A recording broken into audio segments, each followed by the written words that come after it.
introductions. The first one is to have a discussion of the movie Earth Days. I'll show a trailer and maybe maybe a little bit later, a section of the movie, just in case if there were people that didn't get to see it at all. Okay, let's see here. Great. And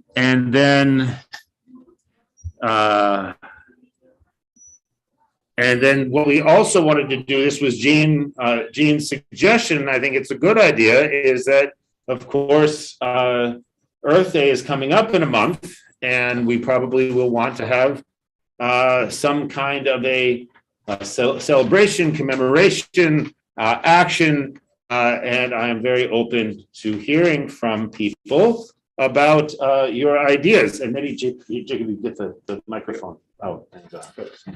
All right, so those are our two things. So Jacob's going to go around with the microphone in just a minute to make so people can just make introductions, both for Mayim and Sue who are on Zoom, but also maybe there's people in the room who haven't seen each other before, and so it will be nice to. Is it working? Yeah. Yeah. Somebody just start over here and. I think everybody knows me. So just say your name and that's Lauren. Lauren. This is Lauren. Great. Every time I take Ian McLeod. happy to be here. I'm just going to enjoy it. Good. Say your name. Lillian. Lillian. Friedman, Lillian. Great. Harriet Levitt. Dan Levitt. Dan Levin. Great. Ann Prager. Jean Freer.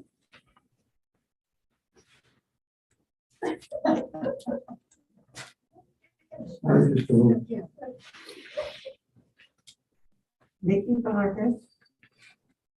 Miriam. George Washington. George Washington is here. Whoa.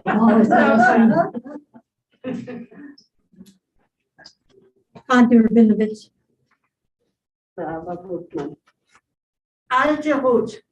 Alta Hoots. Okay, there we go. What is your last name? I didn't know. I'd say Alja Hoot. All right, great. So we're going to start. Let me see if I can figure out where there we go. Okay. All right. So I thought what we would do is we would start with the trailer of this, and there we go. We'll watch the trailer. So how many people were actually able to watch the movie? Only one. Okay. All right. So we will do our best. This is not looking very good, is it? Now, where was this movie? What is this about? Wow, this is really not good. All right. Let's. Do you know what it was? I don't know what to do here. This is crazy. Slow motion. I don't know. It's just so jerky and weird. It's one time for the bear. All right, so I'm going to give up on that. So I guess we're not going to watch it. All right, so this movie. Can't you adjust it? What? Can you adjust it? I don't know. Jacob can adjust it. We'll try it one more time, but there's something weird going on with it. Make it full screen, maybe this will go. Yeah. Did you see this? You see what's happening here? Yeah. I have. So what is that from? I have no idea. I've never seen this. Oh, there we go. Maybe that's. You should unplug the mic. There it is, look. Yes. But okay, so we can't hear it, but we can see it. Unplug the microphone. Oh, that's right. We have to unplug the microphone. Right, this one. What would we do without Jacob? Oh my gosh. Hold on. What would we do without Jacob and without Connie to tell me what to do? It's unbelievable. Very, very grateful. All right.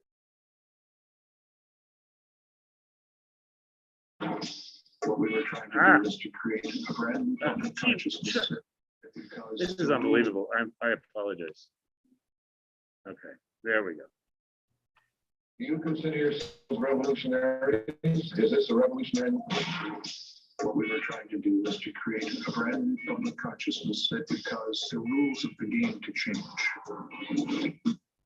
There was a massive group of people who cared very deeply about the earth, and if we've learned anything, it's that we're in this together. Earth Days, one American experience.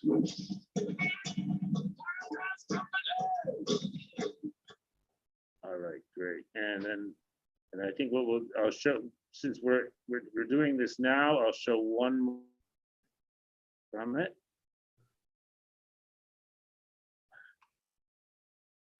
Oh my gosh. Really?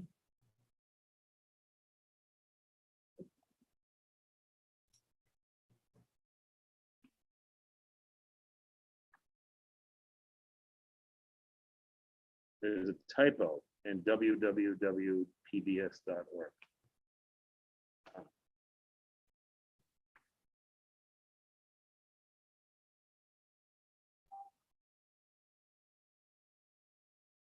All right, so this one here is the first Earth Day, which was really a fascinating part of. Yeah.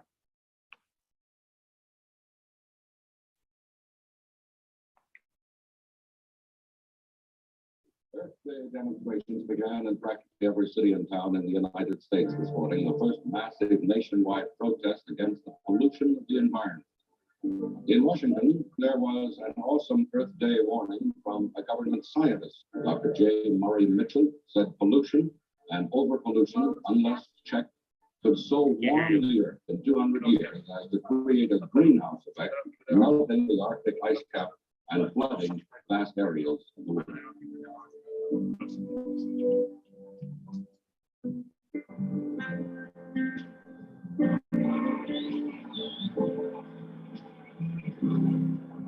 Nationally, Earth Day was the largest demonstration ever in American history. Some events had 500,000 people in them, and we had an estimated 20 million across the country.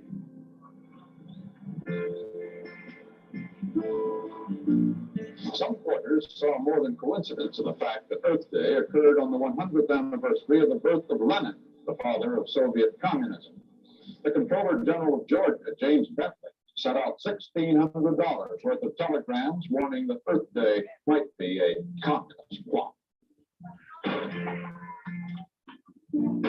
There were certainly people who had their pet causes. Some pounded vehicles apart with sledgehammers as a protest against the internal combustion engine. Others wore gas masks to protest air pollution.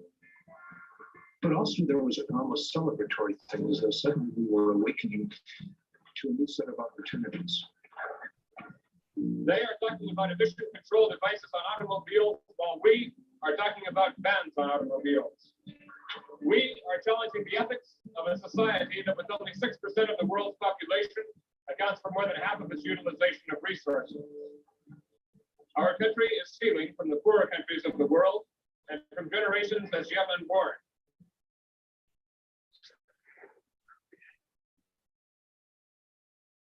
All right. There we go. All right, good. So this movie, so really Gene was the only person that got to watch it. Oh my God, I almost watched it last night. I almost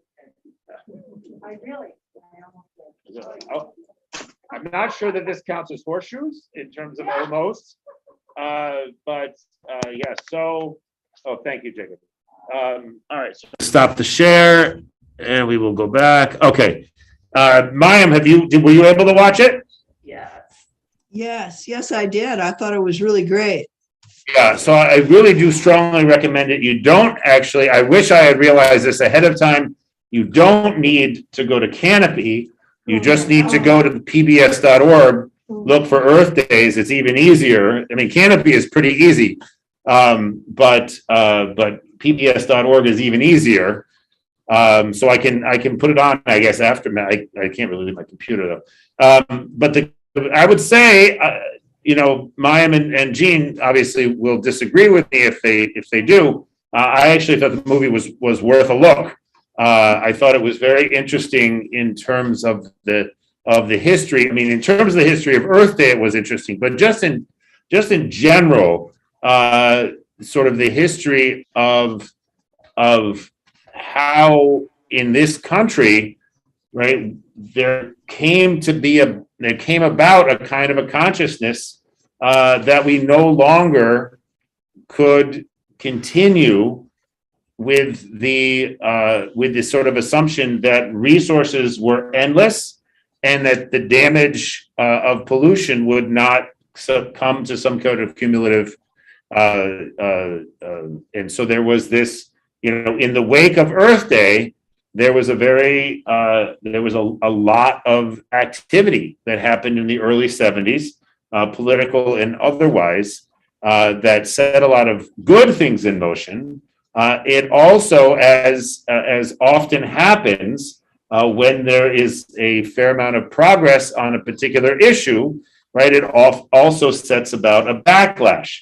And so by the time that the Reagan administration came in, right, it was seen as, no one was going to advocate for the pollution of the water or the air, right? But there was, but the idea that we were going to go to a renewable energy, it said this set us back 30 years, at least 30 years. It was amazing to see in this movie, in the middle of the 70s, there were electric cars being tested, and all of those programs were dropped at the behest of the oil companies. Short-term profits would have been affected, and so the long-term health of the economy, the health of the world, the health of people was ignored. So anyway, I don't really feel like I want to give a complete sort of a summary of the thing. But maybe Jean and Mayim, both of you could share with the group really, what you took most saliently from this movie, a scene, and then and if I can do it, I can actually go and try to find that scene, and we can have a look at it. Mayim has her hand. Yeah, I see Mayim's hand. Yeah. So Mayim, why don't we start with you? Love you, Mayim. So it gave me a lot of appreciation for President Nixon, actually, and for some of the past presidents who I have not been so fond of, maybe because of their efforts in war. But there was a much less divided consciousness in the country at that time. There had been a strong conservation movement, which became the basis, the environmental movement built on that. But conservationists were not Democrats or Republican. They were all kinds of people. And our country was very, very polluted then. I mean, people were actually, a scene that really got me was smog was so bad in New York City that people actually died of air pollution. I mean, people still die of air pollution today. It's at a slower rate. People all over have more asthma, more respiratory conditions and all that. But in the 1970s and before that, there was a point where there was a really bad smog and people were actually dropping dead. But Nixon was the one. Living in New York City was like, they said that living in New York City was like smoking 2 packs of cigarettes a day. Yeah, it was amazing. And the rivers, they said the rivers were sewers, and it was before my time in Boston, but I understand the Charles would have been a good example of that. But there was a movement at that time, and it was under President Nixon to pass the Clean Air and Water Act, which have since been really gutted. And he established the Department of Environmental Protection. So I appreciate that. And our country is so divided, more than divided, fractured now. Whereas, back then people could get behind the idea of cleaning things up. And I loved that. I'd like to see us return to that. I think we are so contentious these days We have to find the issues that do unite us, and clean air and clean water should be basics, and saving soil. So that's my bandwagon speech for now. All right, sounds good. Gene, would you bring Gene the, Rita, did you watch the movie? You see, it seemed like you have something to say, so I'm, no, okay. No. One of the things that I really appreciated about the film. It's not on. Or closer. Yeah, I have to One hold of it. the things that I appreciated. I've got a very loud voice. Good, that's fine. One of the things that I appreciated about the film was that it started after World War II and showed how we got into this predicament by our own choices. There was such a pent-up demand for consumer goods after the war that we just went on this wild consumerism ride. And, They can't hear you over here. Yeah, come up here, Gene, come up here and you can, if you come up here, then people will be able to at least see you. That's true. And There we go. Perfect.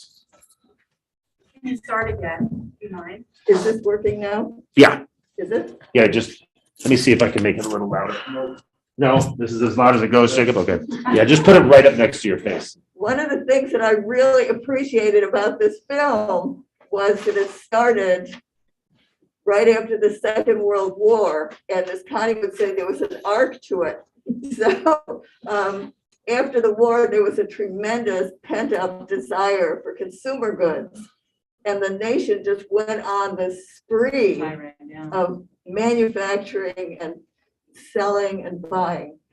And the interstate highway system was built. Instead of investing in mass transit, we invested in highways. So there were wonderful film clips from that whole era. And it really struck home because in, I don't know, 1958, maybe, my father and mother bought the most beautiful two-tone DeSoto convertible. Oh. Wow. Nice. With the biggest fins you have ever seen. And my sister and I drove that car. It was just glorious. Fun. But that was really kind of emblematic of the excess of what led us to the realization that we really couldn't live like that anymore. Right. So- Yeah, I mean, I think that was, part of it probably was the aftermath of the war, right? That this country had been victorious, that we were sort of in the top of the world, right? We also had to prove to the world that our way of life was much better than the Soviet way, right? And we had this sort of notion that oil, if we, we're never going to run out of oil, right? We're never going to, we don't have to worry about, conserving oil. And who cares about air pollution? Who cares if the rivers, catch on fire? All that stuff. Go ahead, Connie. It was a big reaction to the rationing. Yes. To the what? Oh, Connie just said it was probably in part a reaction to rationing, Yeah. right? The privations of the war period, Yeah. right? Made it when all of a sudden we had this post-war boom, Yeah. right? Everyone wanted to, And there was a baby boom too. yeah, well, there's lots of kids, right? That's right. And it was fun to get there fast. Of course. Who wants to wait for the train? We can jump in your DeSoto, Oh, it's especially if it's two-tone with fins, right? I mean, Convertible. a convertible on top of it, exactly. I get it. Yeah, so I mean, who's seen Who Framed Roger Rabbit? Does anyone remember that movie? Yes. So it's just Jen and me probably. But that movie tells the story, right, of how either the car companies or the oil companies, right, arranged to get rid of the electric train system in LA, right, and that story was also told in this movie, right, and there was archival footage. There's so much wonderful archival footage in this movie. All right. What is soon. and pictures of the trains moving around Los Angeles, and then contrast that with the parking lots that are now where the cars drive in LA, and just the amount of pollution coming from those cars. And it was really interesting what he said in this clip. Right, they're talking about emission controls. We're talking about bans on automobiles. Right, who won? Right, and even we're still having the fight. Right, we're still having the fight. The Obama administration imposed, new requirements for gas mileage, and the Trump administration took those off. Trump gets really upset about the toilets not working. Right. Anyway, we won't go there. Anyway, all right. So maybe the other piece that I found really interesting in this movie was and maybe this is something we can talk about, right? Which is the role of technology, right? You saw the people banging on the car, right? And there was a real sort of sense of back to the land, back to simple living, right? Go back to organic farming. There was a funny scene in the movie of these hippies trying to farm, right? And it was like, well, if we put the seeds in the ground and we water them, then the vegetables will come, right? And so that sort of hippie commune thing didn't last very long. Oh, wait a minute. I gotta say, I was one of them. We had a fabulous garden. We fed 150 people. Our head gardener went on to become a biodynamic gardener, which he was then, for a huge CSA in Oregon. There were successes. I'm sure there were. And the movie just sort of, made it clear, right, that people who were not doing, sophisticated biodynamic gardening, right, they were trying to basically have a backyard garden to fill, to feed a whole commune full of people. That's not going to work so well. But it was also interesting, right, that the technology. There was one guy in the movie who was an astronaut who was later an energy advisor to Jerry Brown, the governor of California. And it was interesting because the guy who put together the Whole Earth catalog, who remembers the Whole Earth catalog? Yeah. And, that guy, Stuart Brand, before he had the Whole Earth catalog, he had a whole campaign. He had a little button say, we need a photograph of the whole Earth. Right? And how are you going to get a photograph of the whole Earth? You need a rocket ship. Right? Google. Well, now you need Google, right? Google the picture they took from the rocket ship, right? So the technology, one of the messages again was, that these technologies, right? There's this really uneasy relationship on one hand between high technology, right, and on the other hand, environmentalism, right? And the same technology that can really lead to a lot of environmental degradation, right, is also depending on how you use it, right, can also be a tool for pursuing environmental protection. So yeah, go ahead, Lois. The monopolies hold of what needs to be done. You have 4 manufacturers back then. Now you have many. And those that were in the front were Tesla, Japanese, and those are the companies that people look towards. You have the same thing with oil. You have a few oil companies. You just have to keep on building and hope that the oil companies don't buy out the electric companies and diminish the need to make this world a cleaner environment. Yeah, it was, I think it was Ford that was pursuing an electric, was it Ford, Gene? Do you remember in the movie? But it was, they had a car, and the whole hood was filled with batteries, which you can sort of imagine, you know. I think on the news today, they just announced that I think it's Ford is dividing into two divisions. One's gonna be electric cars and one's gonna be. Yeah. Well, right, which, you know, and it's interesting because Volvo had already done that. And so it makes sense that they're gonna split off those businesses. Yeah. Susan wants to. Go ahead, Susan. Go ahead, Susan.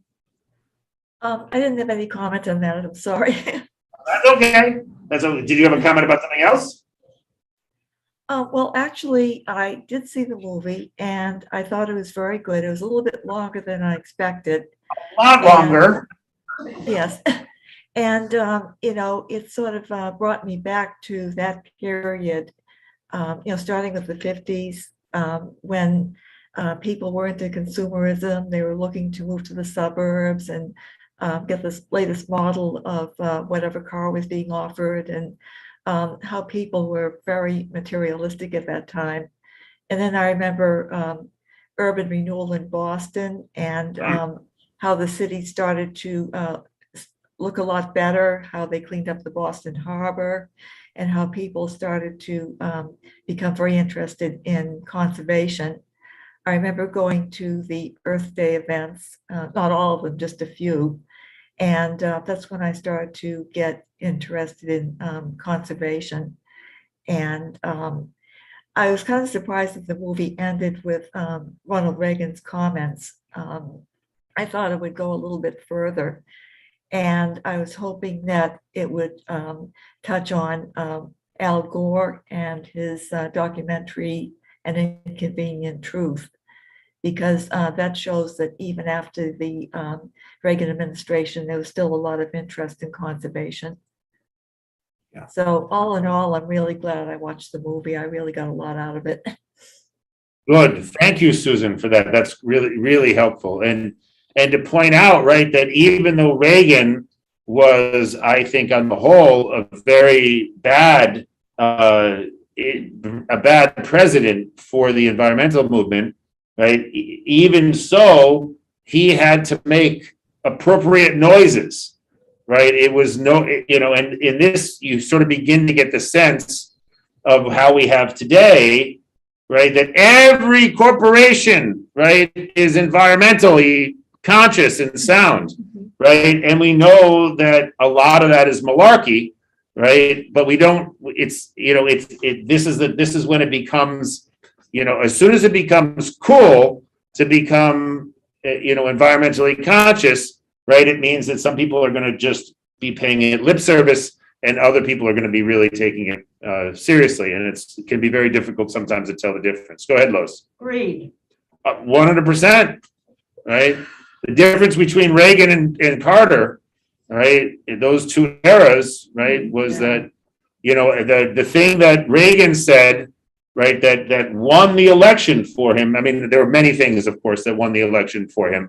The Iran situation, right, the inflation, all that kind of stuff. But one of the things that they really pointed to in this movie, right, is that they want us to live with less.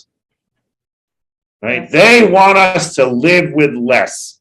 And we're Americans. We should only ever live with more. Right?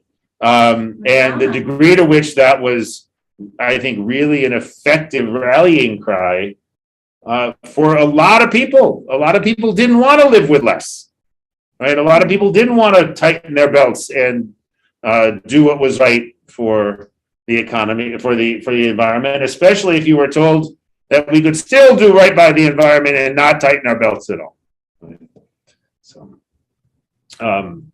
oh, What's going on there? looks like we've got Sydney has joined us. Hello, Sydney.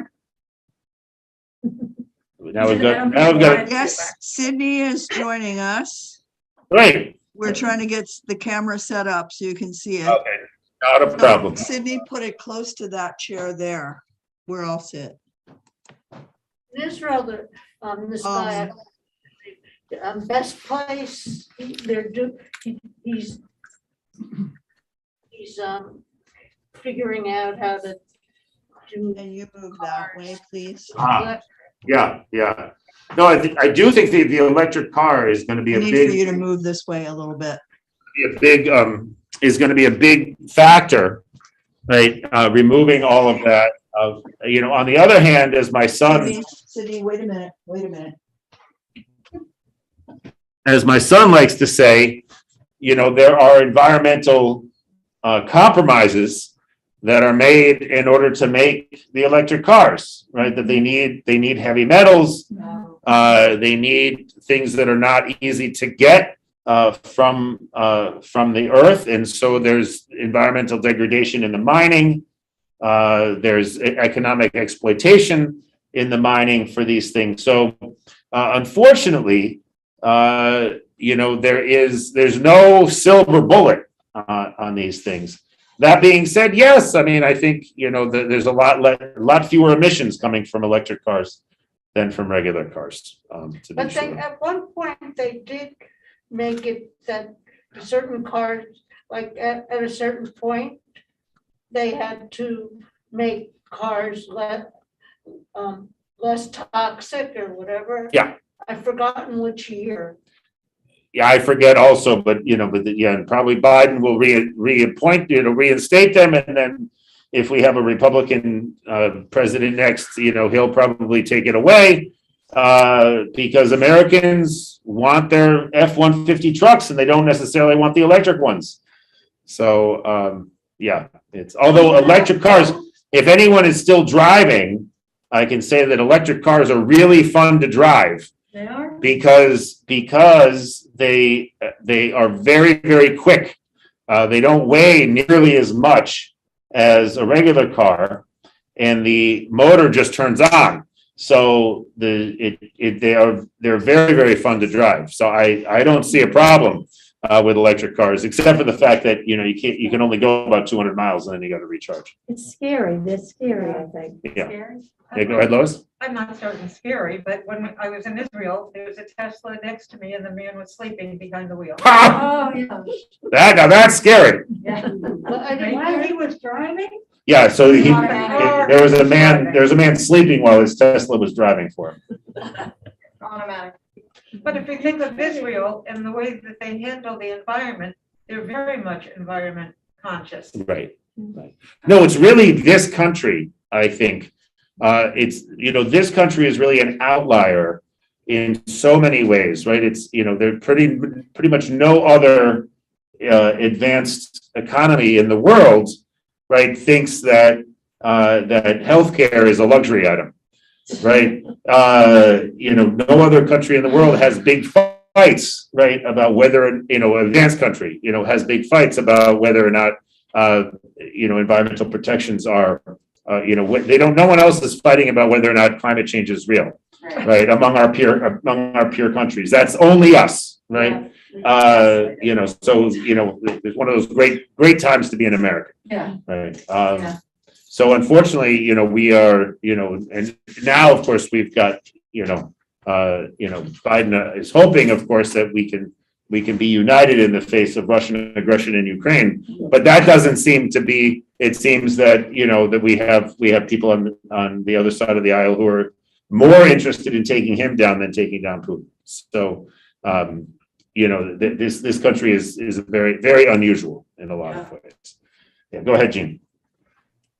Got another different comment about this film. Please, you can get us back on topic. About what? This About the film. Film.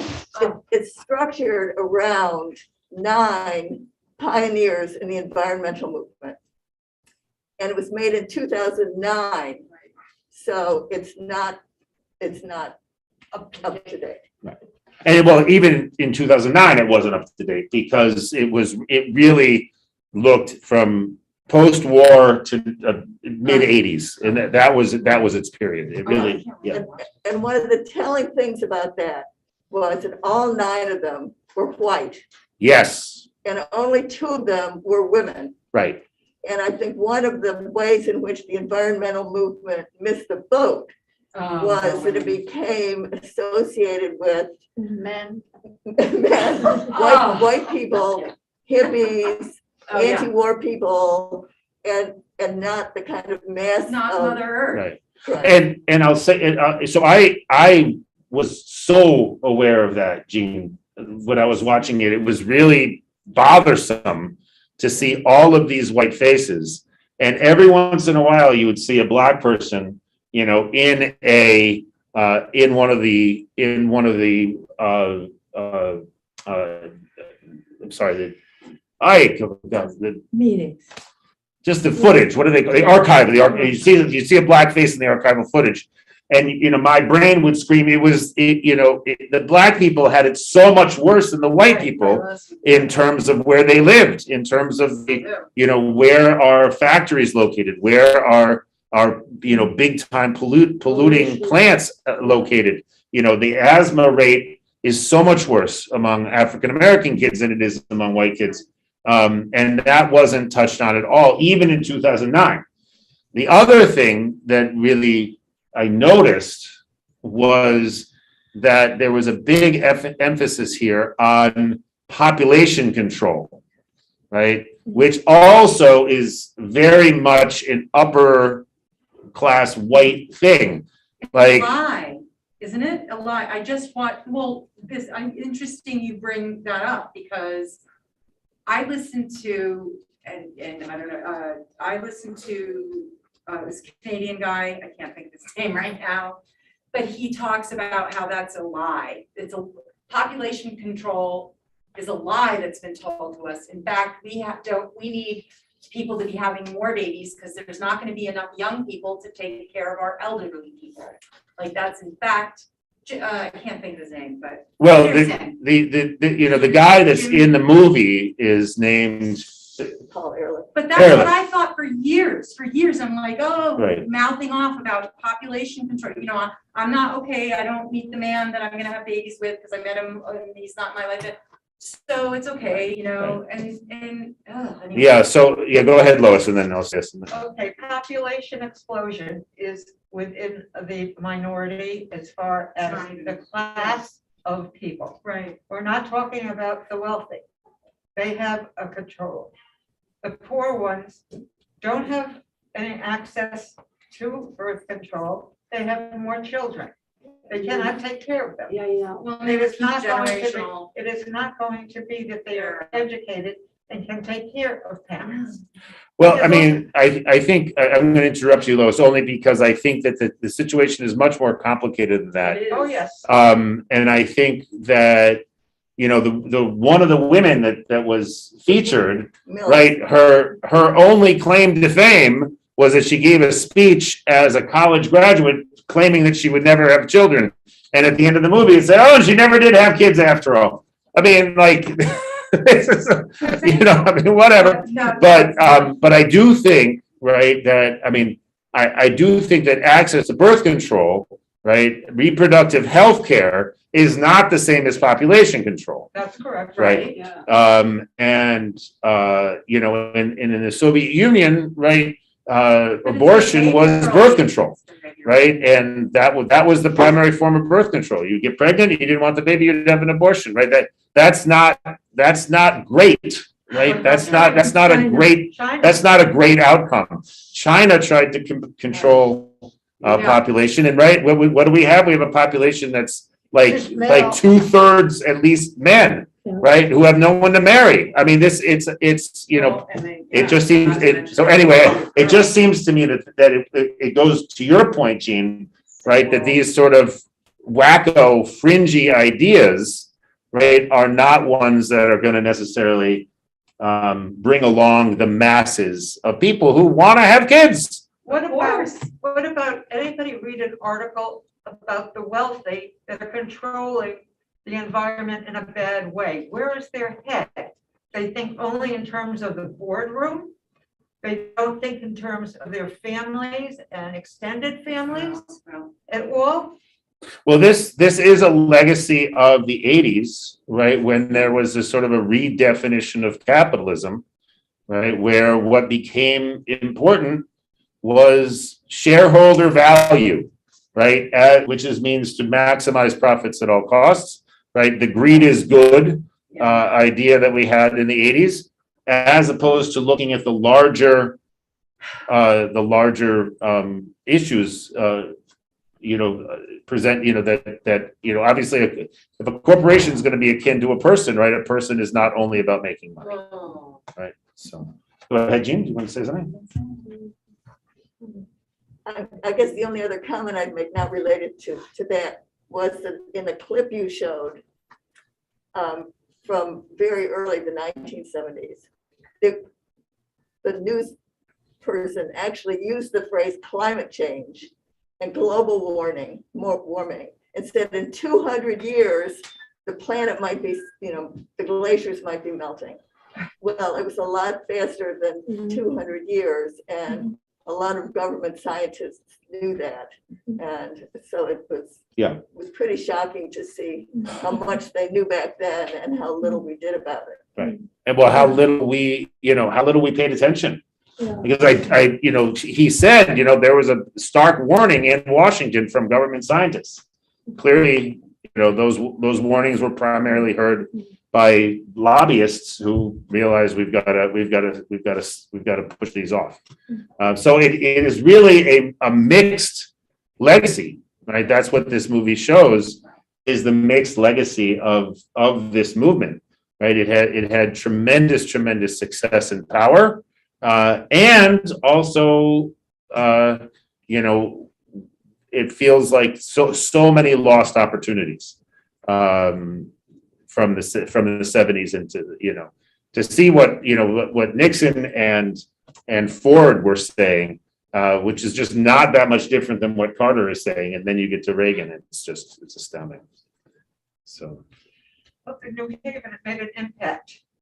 We had Earth Day where different people would take care of different plots of land and clean it up. Nice. And I'm trying to remember what the parades were called, but the public, the ones, maintenance people, would be driving their trucks and help get the trash picked up. Did they bring in soil? Soil was not involved. This was just clean up.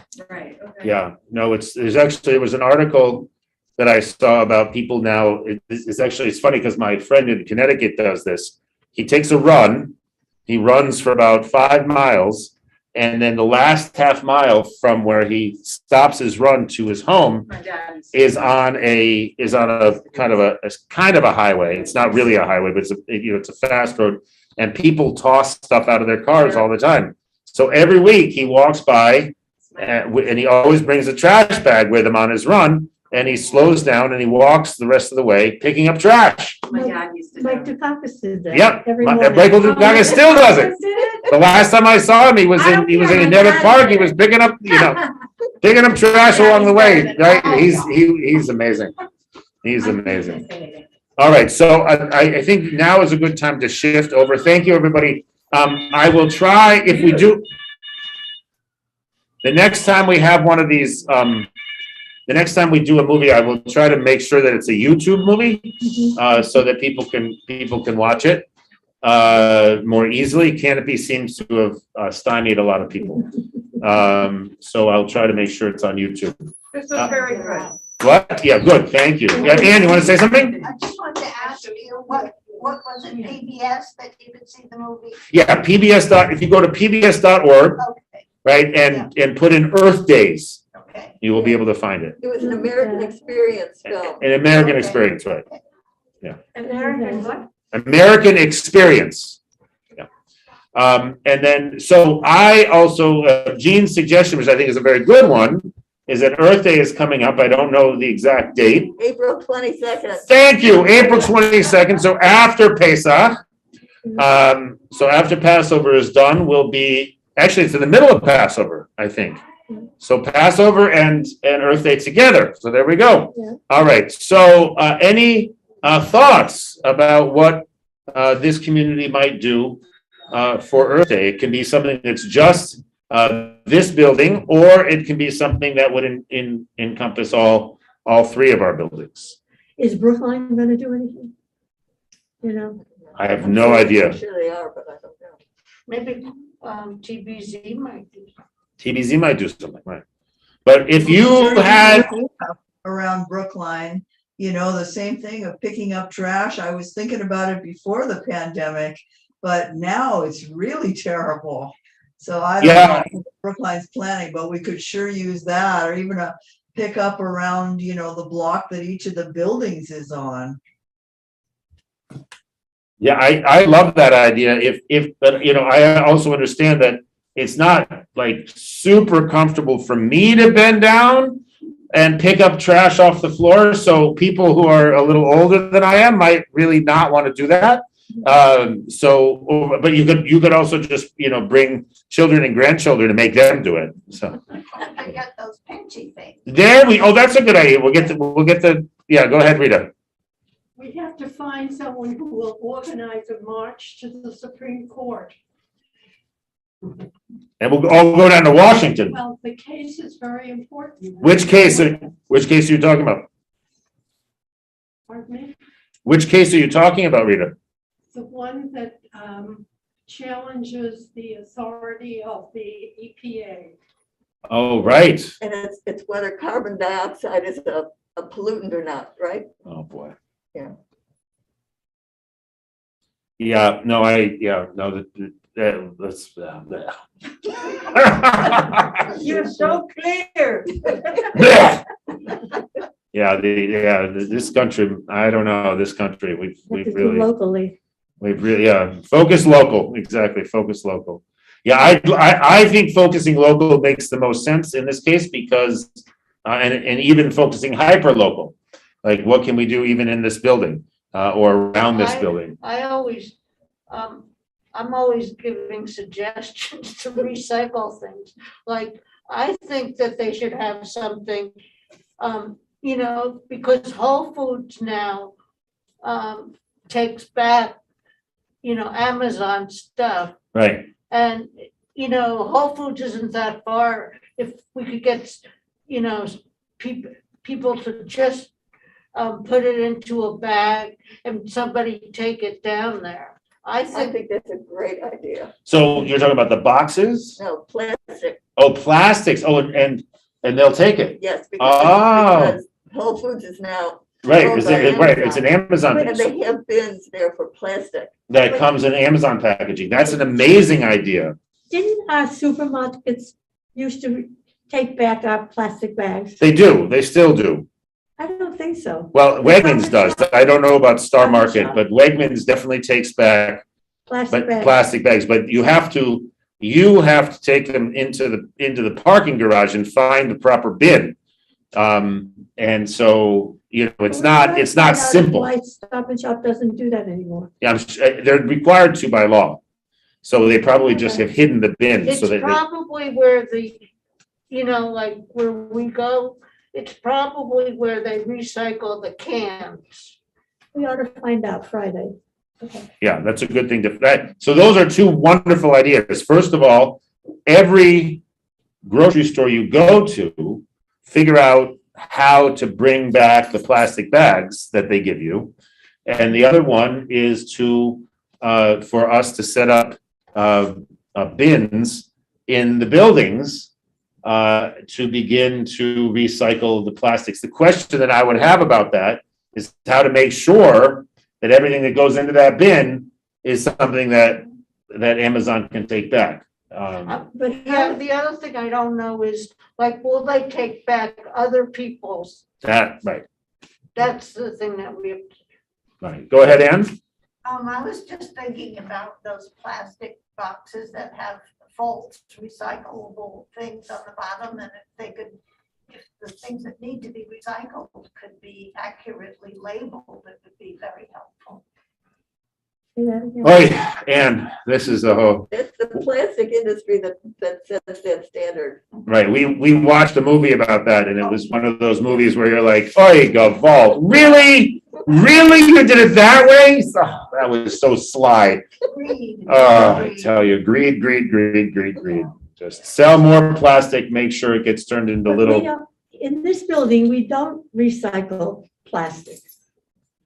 Much plastic is not recyclable, But is if the it has reality. that, Ones and fives are generally recyclable. with only a But simple.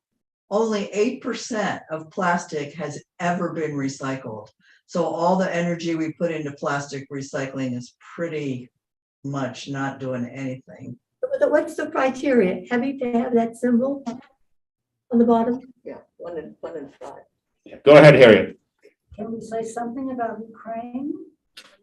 Today, you mean, yeah. That we had that wonderful gathering earlier, and I just don't want to see it. Yeah, so, but I mean, what, you Can I know, just say one more thing? Please, about yeah. the plastic bag?